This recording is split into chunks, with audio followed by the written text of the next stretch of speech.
Welcome to Age Hackers, powered by Gladden Longevity with Dr. Jeffrey Gladden, where our passion is to help you live young for a lifetime. On this show, we want to help you optimize your longevity, health, and human performance with impactful and actionable information by answering three questions. How good can we be?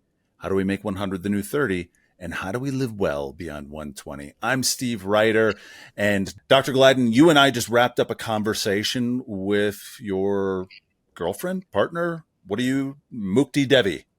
Yeah, significant other, partner. Yeah. Talking about the importance of healthy relationships in our longevity pursuit. And talked about it from a number of different angles. Mm-hmm. Yeah, lots of different angles. I think, when we're not in a good relationship, it can lead to a lot of frustration, stress, anxiety, depression, things like that. And so I think, the question becomes, how do you have a great relationship, right? And I think this is a conversation about, how do you have a great relationship? And that's kind of what Mukti and I are living into at this point. So, it's very personal, but I think the audience will find it very interesting. So Steve, we had a chance to meet in person last week for the first time. Yes. Yeah, you were in Colorado. You were recording the audiobook for 100 is the New 30, your book that's coming out later this year, I assume. Do you have a date that's coming out? Yeah, probably September it's coming out. But the audiobook will be out a little bit after that. But yeah, I was in Colorado Springs for 5 days recording that, reading out loud for 6 hours a day, up at 5 or 6 in the morning, editing the book to kind of put it in, dictation form, if you will. Or reading form.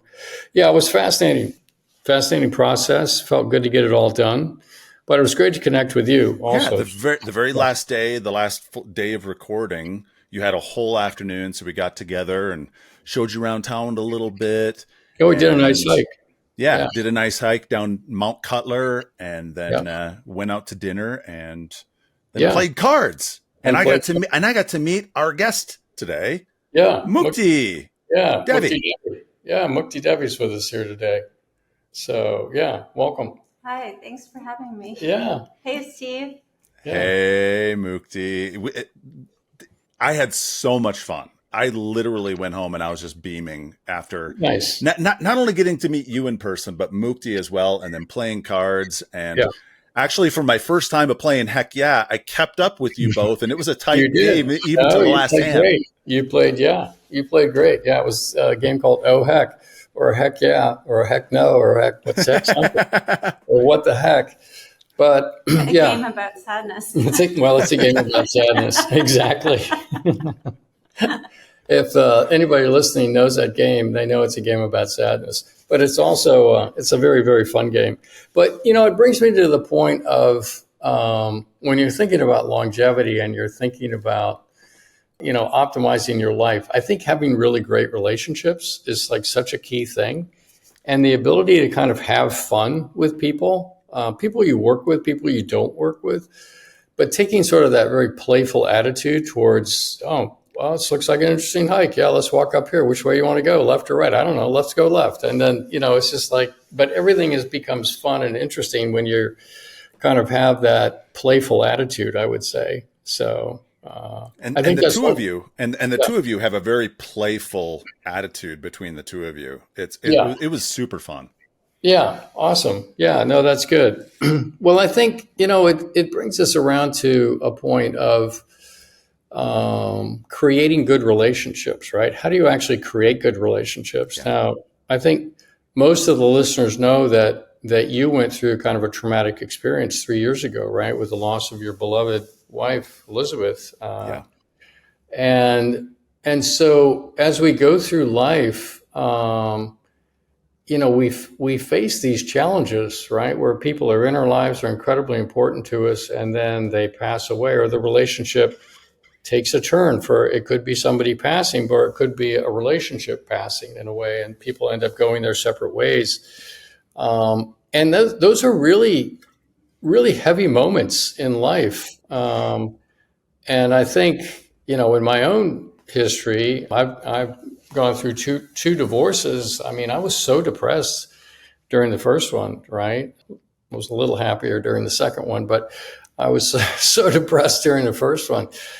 But even the second one, I jest there. But these life events are really kind of big deals. And for the people listening, it could be, losing a job. It could be changing geography. It could be losing a parent. It could be, whatever. And so I think being able to navigate these kinds of relationship changes become, really, really critical. Well, let me ask you this. In that first divorce, second divorce, and even relationships that ended afterwards, Mm-hmm. how has your reaction to each of those things evolved as you have matured, and what kinds of tools have you used in order to move forward in a more healthy way? Yeah, so that's a really good question because I think, between the first marriage and the second marriage, I hadn't solved a lot of things. And when the second marriage came apart, then the thing that I really did was I started asking myself, well, what am I bringing to the party here? Why am I choosing the people that I'm choosing? What's the background story there? What am I living in reaction to that's causing me to choose these people?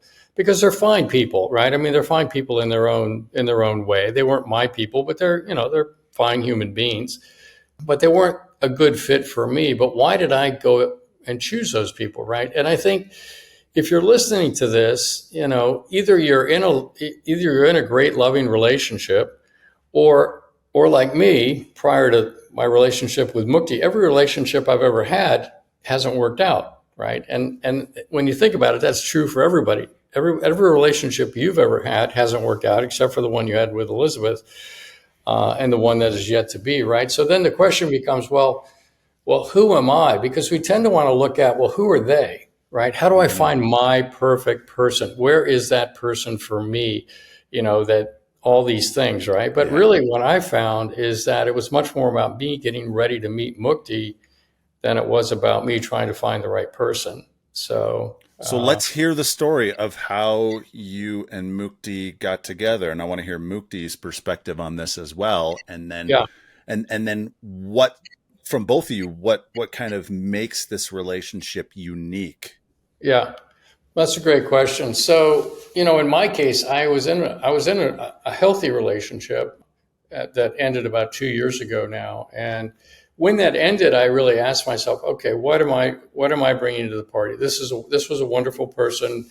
We hit a snag, for me to feel safe, she was going to feel unsafe. For her to feel safe, I was going to feel unsafe. It's like, hey, this is a great opportunity. What a wonderful opportunity here. If we can crack the code on this, we'll really have something. And the response I got was, no, I'm right and you're wrong. And so it was like, okay, I get it. So this is not gonna fly, but here we are. But it really sent me on this quest to understand, the things that I was living in reaction to. So the biggest thing for me was not feeling safe. I didn't feel safe for some things that had happened to me as a kid, some financial things that had happened to me. And so I had also equated love from a woman as being a smothering event, because my mom had tried to smother me with love. She was in a marriage with my dad. They didn't get along well. My older sister was mentally handicapped, so I became kind of the go-to person in the family, kind of the emotionally available, intelligent one, if you will. And so I wanted nothing to do with that, right? So I chose people that were not going to smother me, but didn't really have the same kind of emotional availability, let's say, that I was ultimately looking for. So, we live in reaction to things like that. So then figuring out that I could give myself safety, that nothing external to us can ever make us feel safe, and that it's not how much money you have, not what job you have, not what relationship you're in, but when I ultimately gave myself safety, and that happened in a conference. I met a woman there I was talking with her about some of my stuff, and she said, you don't have an issue with money, because I thought it was an issue with money. You have an issue with safety. And so then it was like, okay, well, I've been able to give little Jeff tons of unconditional love. I think I'll give him safety too. And so when I did that, that was really transformative. Yeah. And then from there, I realized that also because of, when I was 27 or 28, I got a phone call from my dad saying, Jeff, you're doing really well. I want to let you know I had a life insurance policy and you were the beneficiary, but I just want to let you know we just canceled that. And your mom and I have been thinking about it. We just redid our wills and we've decided to leave everything for your sister. So I know you're going to do great. It's like, okay. But the message to me was you're on your own, right? You're really on your own. And so I've kind of had lived in reaction to that smothering element and that sense of you're really on your own for a long time. And it took me until later in that year to figure out that I'd been really going into life to make a living. And I realized that I was done with that mindset of going in to make a living, that I really from now on wanted to go forward to make a life. And so with that, I was really starting to stress more relationships and things like that rather than thinking about what are the consequences of this? How do I build a business? How do I do these different things, right? So between being able to give myself safety and then this shift into making a life as opposed to making a living, Yeah. really is what kind of teed it up for me to be able to meet Mukti. And Mukti, I don't know, you can speak to your own journey on that because you had some things going on too that were kind of preparing you. Okay, thanks. That's quite a journey. So for me, the journey started in 2016. Following a really painful divorce. I raised a family and it fell out in a really painful way where I realized there was a lot of deceit happening. And so I left. I left the relationship. It all came crashing down in a series of revelations. And I left and I went to India with a backpack and a one-way ticket. And what I thought would take me on a 6-month journey of healing and self-discovery turned into 5 years. And along the way, I had been a yoga teacher. I'm a yoga teacher by profession. I lived in a monastery for 2 years in the Himalayas and then in a Hindu ashram for 3 years. And I came this close, so close to becoming a monk. My name was changed to Sanskrit Mukti Devi, and my head was shaved. I was hours away from becoming a sannyas and devoting my life to the divine and to service that way. And yet I held out this hope in my heart. Could it be that there's a human who could love me, who I could share love with, who isn't the unembodied, divine God, if you will? Yeah. And so that one reservation is the reason that I decided not to go through with that very significant decision. Yeah. And so I stayed in India. I loved it very much, and I loved the path that I was on. And then COVID happened. And so I found myself in the middle of 2020 being evacuated back to the United States. And I chose Boulder, Colorado, Why? because I decided part of my pandemic pivot dance was to do a graduate degree at Naropa University. It's this small Buddhist university. My teacher, Ram Dass, who many listeners may be familiar with, be here now, was one of the founding teachers in the 70s. And so I'm in my final year completing a graduate degree in transpersonal psychology and psychedelic assisted therapy. And so that's where I was last October 8th when I swiped right on Jeffrey Gladden here.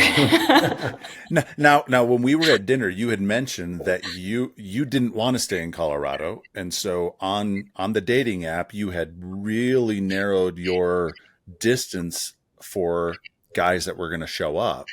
Talk about that. What was it that got you to narrow it down like that, and why were you even on the app in the first place if you weren't going to be in Colorado? It's a great question. Really, it was just exploratory. I was curious what I had missed. I have a 24-year-old daughter who, would talk about these apps, and I was curious. So I wasn't seriously looking. I would use the apps to procrastinate on schoolwork.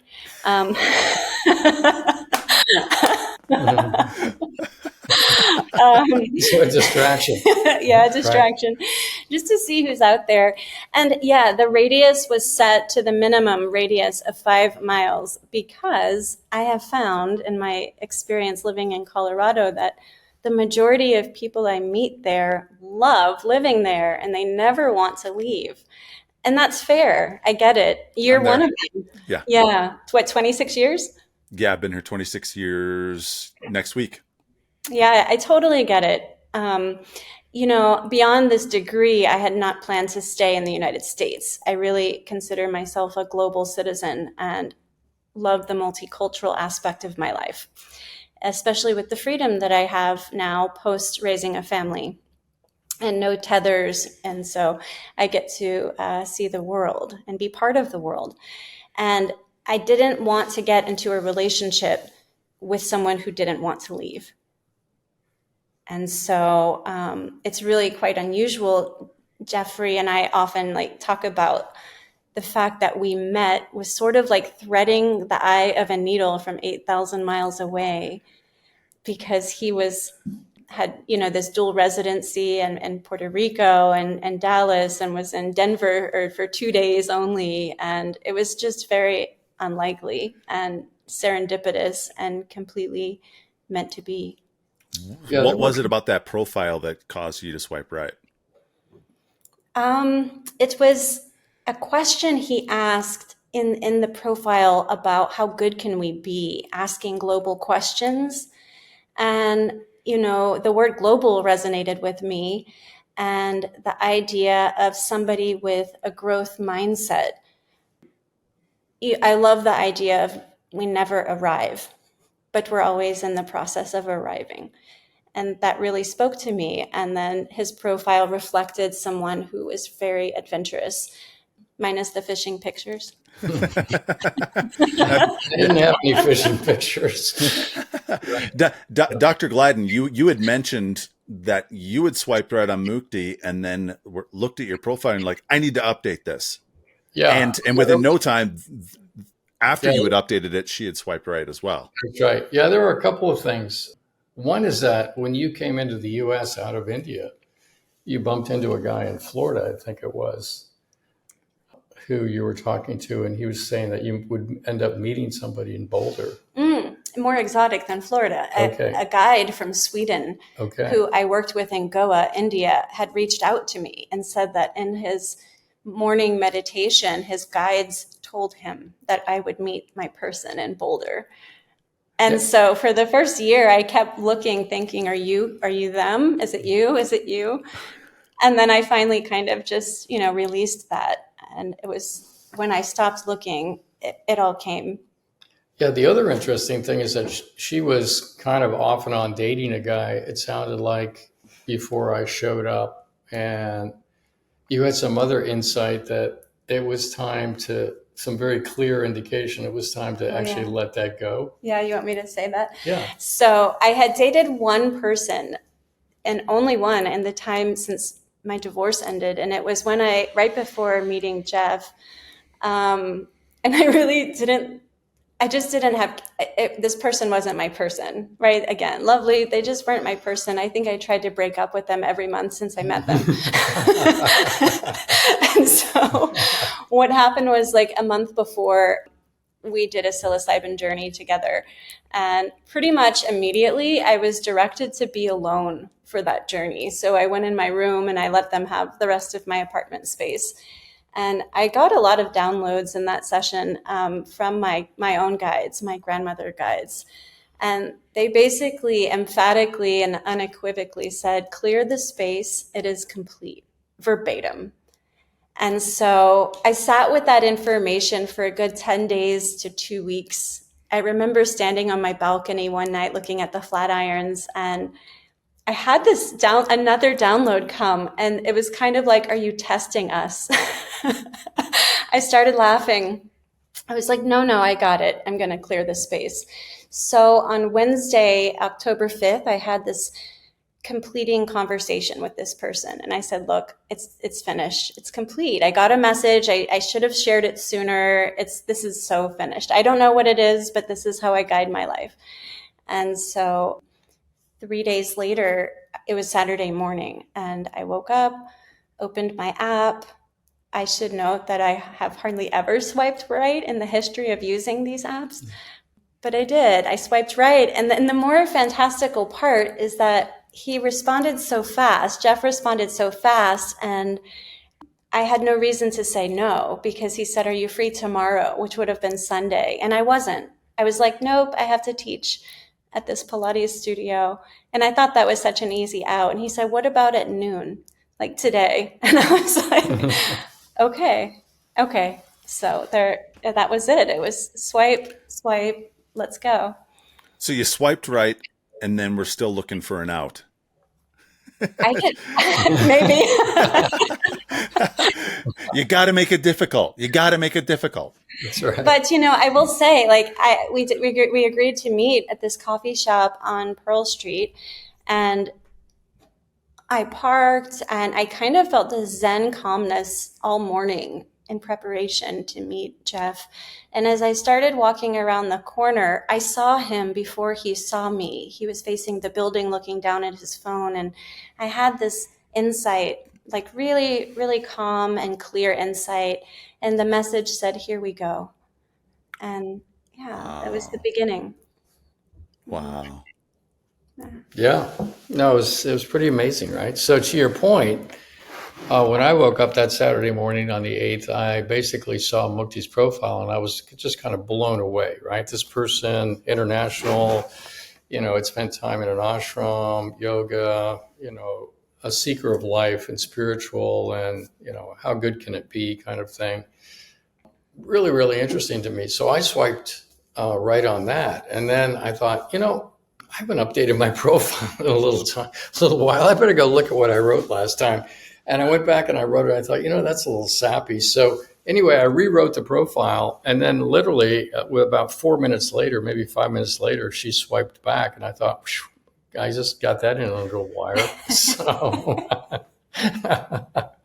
So yeah. So then we ended up meeting at noon, and it was just kind of an immediate connection, right? An immediate connection. And, but it kind of had a lot of cosmic overtones to it, right? This year of preparation, her preparation, her clearing the space, all these kinds of things kind of had to come together. The fact that I didn't list my name, I didn't list my age, and I was from, not 5 miles away, but, 2,000 miles away. I mean, there's just so many kind of peculiarities about it, but at the end, there we were. That was the start of it, right? So if you're listening to this, the idea is that, and the reason we wanted to share this is because, things do come in unexpected ways. And so it's really a question of being open.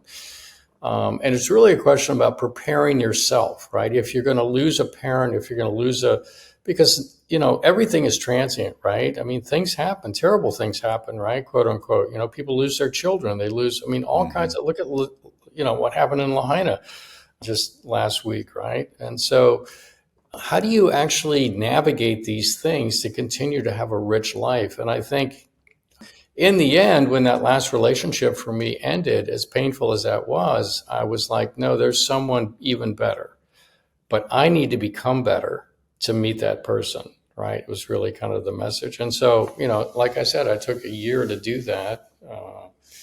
And then it started. So, but that was just a start. I think the other things that we've learned has been that the relationship is really built on what we would probably call brave conversations or courageous conversations, where, I think many relationships, you kind of get together, you have a particular feeling, it feels pretty good. And now the concept is, well, the relationship's good. We're just going to maintain this feeling. And when things kind of come along, it's like, well, it's not that big a deal. We'll just keep working to maintain this feeling. And yet in our case, we took a completely different approach. We just became very, very proactive. When something would come up that didn't feel quite right, we wouldn't push it down. We would bring it up. And it was a courageous conversation because it's like, geez, I don't know. This could, we may split up over this, right? Because it feels like it's unresolved to me. We may split up over this.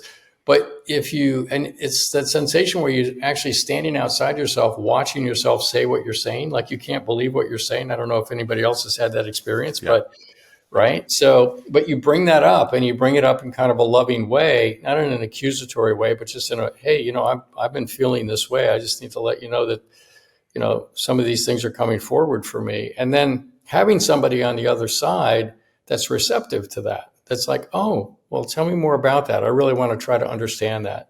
And then, working your way through those situations, what we found is that when you actually have those courageous conversations, instead of shying away from them, you actually build intimacy so much more profoundly, right? And so much faster, quite honestly, than you do when you don't have those conversations. So, and I think I'd been doing some of that in, prior relationships, but never to the extent that we have done that, quite honestly. So I think that's been a big piece of how we've gotten to where we are. This episode of the Gladden Longevity Podcast is brought to you by H2 Molecular Hydrogen in the Gladden Longevity store. Yeah, Steve, you've heard us talk about this numerous times on the podcast in terms of the benefits of H2 and hydrogen water. We love it. It's really the best way to balance your entire redox system. So it really protects you from free radical damage. I take it every time I get on a flight to protect me from radiation damage when I'm flying. And I use it to rejuvenate my brain in the afternoon. There's really two kinds of exercise. There's physical exercise, and taking H2 before or after that works great. But also there's mental exercise. And I find that the H2 will bring your brain back when you're tired in the afternoon. So I think it's like the perfect thing for longevity and for performance, quite honestly. And I talked to you about this, that I found dropping 1 or 2 tablets in a glass of water right before bed. I've seen an overall bump in my deep sleep when I do so. And fascinating. Yeah. Yeah. So if you click on the store tab when you visit GladdenLongevityShop.com and use the promo code podcast10, you'll get 10% off your order. And this code isn't only good for our H2 product, but it's also good for all the supplements we carry. So podcast 10 at the GladdenLongevityShop.com. Yeah, one of the other things that I use it for routinely is when I'm about to go on a mountain bike ride. And I will say this, that if I go on a long mountain bike ride, I will take one prior, I'll take one during, and I'll take one after. And some of the Ironmen that we've worked with have said that when they're doing an Ironman, they'll take it 3 or 4 times throughout the race. And their comment is that it's like taking out the old battery and putting in a new one. It really rejuvenates your body's ability to perform when you're doing more extended athletic activity. So think about that too. If you want to go do a longer hike or whatever else, take it with you. So GladdenLongevityShop.com, enter podcast 10 for 10% off your order. H2 molecular hydrogen. It's low-hanging fruit on your quest to make 100 the new 30.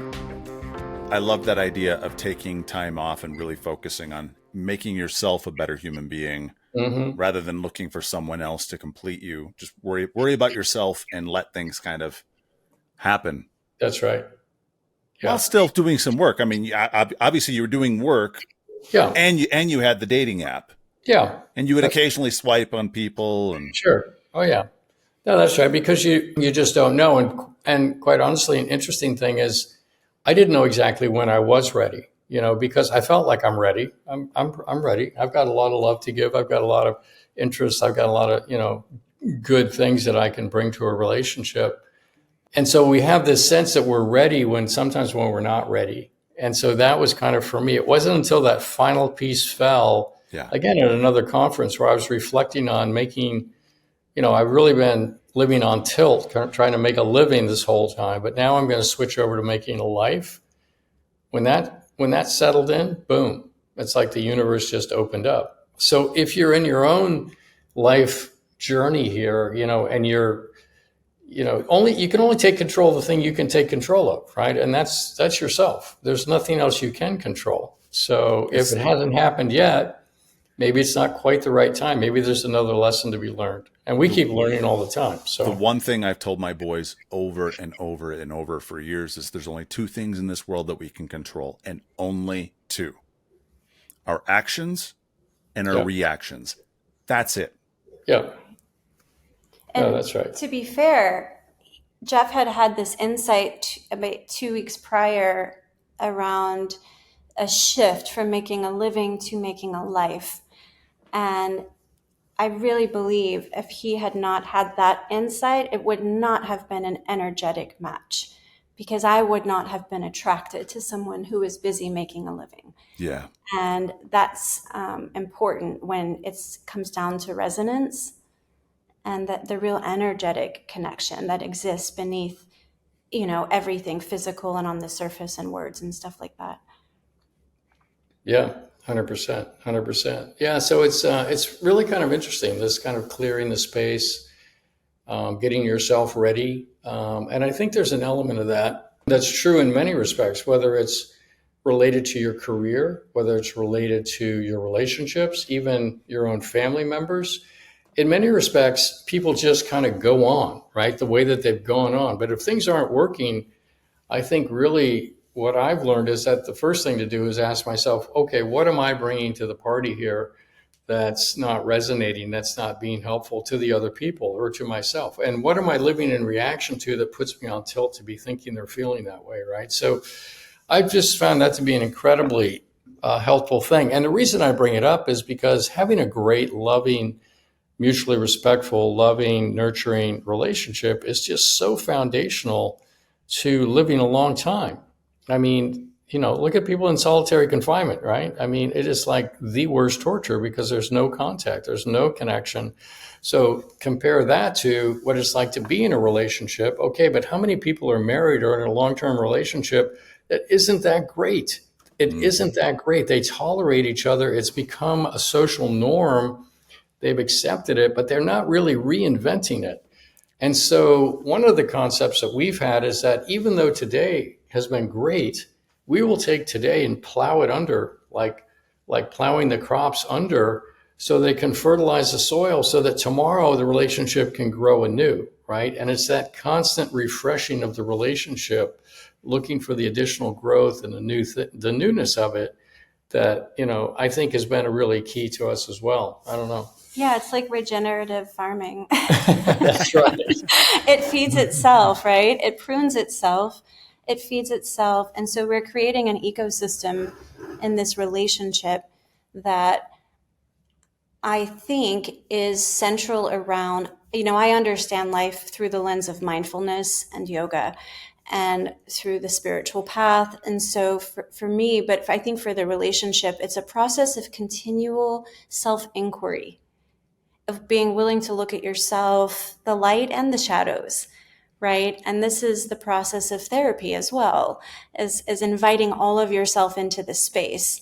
And I want to be in relationship with myself and with others at every level where everyone is welcome. And there's not picking and choosing of parts. I think that what our world needs is a little bit more acceptance and less, judging and that kind of division. These parts that we find that we judge to be unacceptable are really just asking for something. They're asking for some attention some way. So for myself, it's a process of self-inquiry. Where do I need to show up better? Where did I show up great? And I want to keep, nurturing that aspect. What served me? What doesn't serve me? And then translating that from the point of personal responsibility to relationship. And I think the sweet spot for us has been that we both hold a mutual respect around the process of naming what's true and having difficult conversations. And these are not conversations that necessarily have to do with conflict. They're just maybe learning about a new boundary that one of us has as we get to know each other, right? Or deal breakers or things like that. It's not necessarily conflict that I'm naming here. We haven't had very much conflict because we have these conversations about really getting to know each other. And we have this expression that all of you is welcome here. Yeah. And go ahead. Well, I was just going to say, and that's been a really key thing also, because I think in relationships, a lot of people feel like they end up having to compromise part of themselves, right? It's like, this person gets 85% of me, and that's better than almost anybody else. So this 15%, we're just going to shelve that. But in our case, it's like, no, I want to know all of you. I want to know all of you, and I want you to know that all of you is accepted, right? And that push to do that and to understand that and make that connection has also been a big driver, because if you find a relationship where all of you is welcome, I mean, that's a massive thing, right? It's difficult to find, but it also comes in process. You're not going to walk in, say hello to somebody, and that will be the case.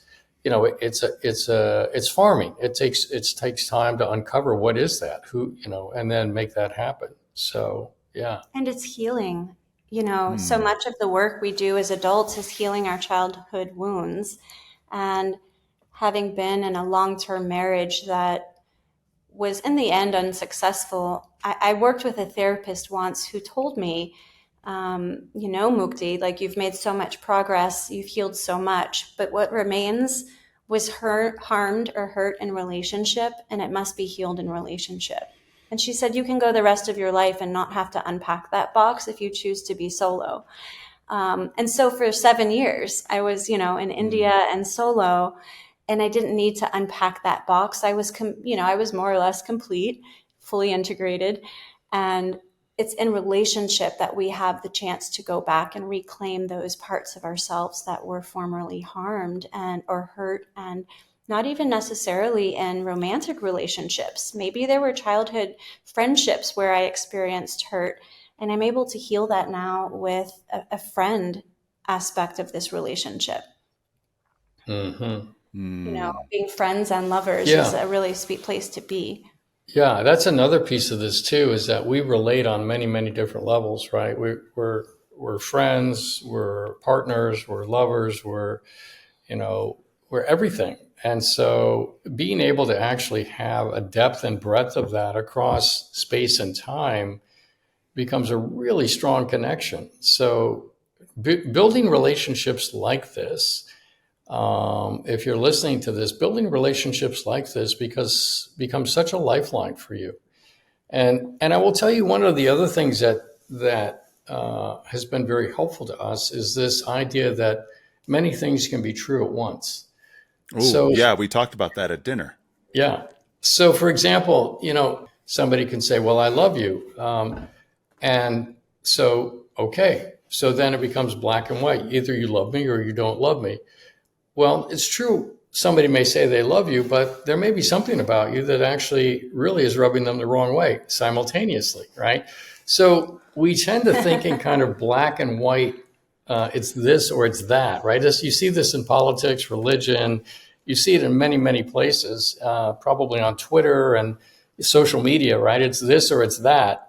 But in actual fact, many things are true simultaneously, right? And so recognizing that we're complex human beings, where some things resonate with us, other things don't. This feels right, this feels wrong. I'm not sure about that, but I certainly love this. Being able to actually name all that, accept all that, and realize that many things are true at once, and then work through that, right? Seeing it as a sphere, a buckyball, right, with multiple sides to it. Yeah. That's kind of how we think about how we relate to each other. And it's been a really, really helpful construct for us. Yeah. I would assume that you both are in a place where, should this not work out in the next 6 months, year, whatever, that you two are you both feel you're emotionally healthy enough that it would be a good separation. It would be a good parting of the ways, that there wouldn't be any animosity, any anger. Yeah, I mean, if it came to that, we're certainly not anticipating that. It's certainly not a vector. It's not even something we're really entertaining, right? But if something were to happen, I think we would be forever. I can only speak for myself. I would be forever grateful that I had met Mukti, and all the things that I've learned in this relationship and been able to experience that I've never experienced before. And I would have nothing but gratitude for it. And I could wish her nothing but well as she went forward. And I would realize that I would be going forward as a better person than I've ever been, which would, tee me up to, hopefully meet somebody else, I suppose. Right. So. Yeah, I don't really, I don't anticipate it either. But the fruit of a long time for me, 2 decades, spiritual practice is really grokking the nature of impermanence. And this too shall pass, whether it's, no matter what it is, it's that things go away, even if it's people leaving their bodies, right? And so working with impermanence allows me to, what's coming up right now is this song from Wicked at the end when she said, I've been changed for good. Mm-hmm. And knowing that in this space and over the last year, so many aspects of me have been called forward in a healed way that I never anticipated, that I feel so deeply grateful for. I feel so much more complete in myself that Jeff has created the space for all of me to be seen and welcomed and loved. And that is something that can't be taken away now. I mean, what a gift, right? I bow to that every day, and immense gratitude that I met another person who we could create a stage for that to happen with each other's lives. Yeah. The reason that I brought that up is because so often people will cling to a relationship and they will hold it very tightly. Mm-hmm. This is my spouse. This is my relationship.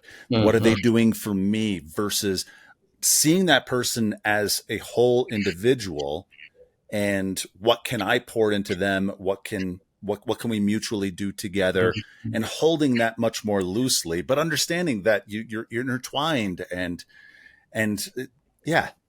Yeah, this is a really good point. We've had this conversation. There was a book written about people that have avoidant behavior patterns in relationships, people that have codependent ones, and then people that have interdependent ones. Attachment styles, yeah. Right. Secure, anxious, and avoidant.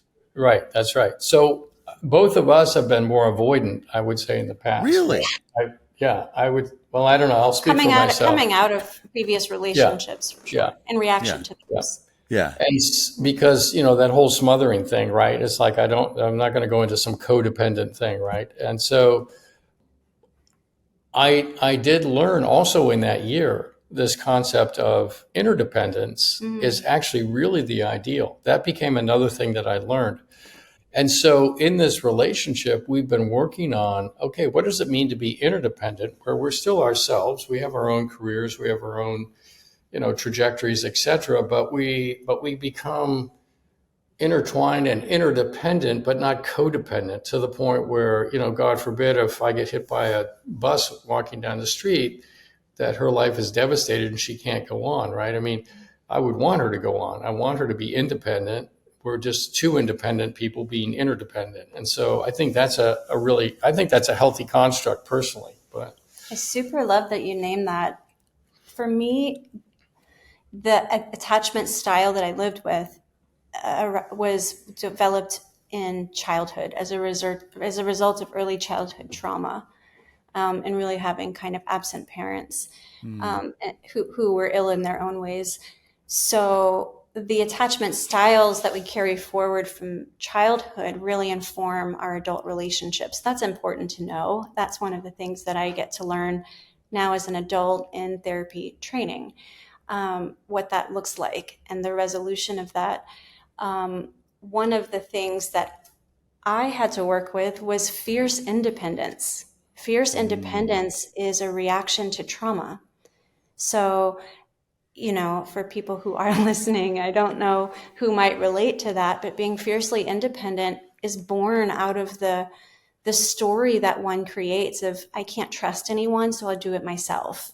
No one will be there for me, so I do it by myself. I can trust me at the end of the day. And while it does serve you at one point in life, appreciating that for what it was, it's not healthy when you're learning to cohabitate and blend lives with someone. And so really from the beginning, we had two kind of fiercely independent people, Jeff in his own right, and maybe not as a result of trauma, but just, he's the CEO of his own business, and he's been in, control of his life in a lot of various ways that create that sense of independence. Mine was born out of a different reason, but we had two fiercely independent people, and it's really been a joy just to learn how to interdepend. And going back to the ecosystem phrase, it's interdependence is what happens in nature. Nature works with each other. It doesn't, the competition that exists in nature is in service of survival and thriving. And all biodiversity has interdependence. And so we decided from the beginning that we wanted to groom this garden, to water this garden and tend this garden. And I wasn't in danger of becoming codependent. What was the challenge for me was learning to be interdependent. Can I learn to lean on you instead of I got this all myself? And that's just a really different place to come from. And it's been fun, and it's been challenging as well. I've had moments where it brings me to emotional places of like, okay, I'm leaning into you. This is what leaning into you feels like for support. And so, yeah, it's scary. But, when you lean into someone and they catch you, it just grows your trust. And then you have to lay down another brick so that you can move forward one more step, and the garden grows. Yeah. That's beautiful. Yeah. And I think one of the other keys that comes out of this, maybe the audience is getting this now, is that we love working on this relationship, right? It's like we love working in this garden. It's not about, oh, we have a relationship. Now we're going to go out and be a couple and, just do all this stuff that couples do because that's so fun, what couples can do that a single person can't do or isn't invited to do necessarily. It's not about that. We love working on the relationship. I mean, and then the couple things come along too, and the individual friends come along as well. But I think if you want, it's like working on your business. If you want your business to be great, you enjoy working on it, right? You enjoy working on different elements of it, expanding it, etc.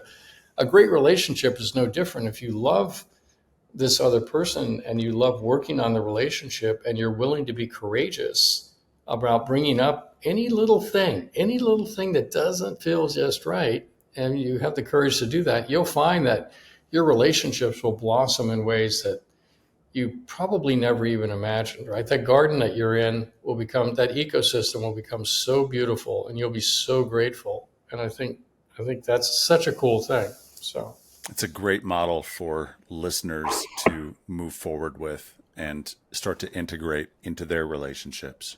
Yeah, exactly. Any final thoughts? How's your dating life going? So I guess for me, I don't know if I said this on the episode where I talked about my story and what happened with Elizabeth, but I had a really good marriage. I had a really good marriage. It was very emotionally healthy, but there were aspects of which were, as I was starting to grow and as Elizabeth was deepening in her health struggles, we're starting to, we had to get some stuff addressed. And so my intention through the dating journey has been not to end up in another relationship that's really good, but to end up in a marriage or another relationship that is, I've described it as something the ancient poets would write about. Okay. Where and I kind of see that from you two, where it's just the energy and the camaraderie between the two of you. It's like, and on the hike, just the way you two played off each other and played with each other, and we joked together. It was very, very fun to see. And so finding those relationships in my life that model that, and try and strive for something like that, and being very selective when it comes to dating. Yeah, that's been something big for me. Yeah, I think this is a great thing. When we met, I think I told Mukti right from the get-go, I'm looking for a life partner, and I want to have a love for the ages, right? Back to you, the poets are going to sing songs about this, right? So that's the kind of love that I want. It's the kind of love that you're talking about. I think Mukti's obviously can speak for herself, but yeah. Yeah, I think the last thing I would want to share is that when we go through these journeys of healing as adults, it's a process of reclamation in so many ways, of recovering parts of ourself that have either been dismissed, rejected, abandoned. And you can only receive, my experience, I'll speak from the I, my experience has been that I can only receive as much as I have inside of me, an integrated whole to give. And one of the things I made a commitment around kind of coming out of India on the back end was I made a commitment to myself, to my inner child, going back to do that early childhood work, that I would never abandon her again. And so much of me had gotten lost along the way in a former marriage that was not healthy. And making that commitment to myself, and then meeting someone else who had made the same commitment, that I will not abandon any part of myself for you, is a really powerful place to enter relationship. I also know that because Jeff is strongly committed to the integrity of his whole self, his inner child, that I don't need to supply that for him. He's got himself and I've got myself. And in that space, we meet as two whole people. And that's just for me, it's a really unique place to come from. It's a first time for me, and it feels like a really rich space, the space of all potentiality.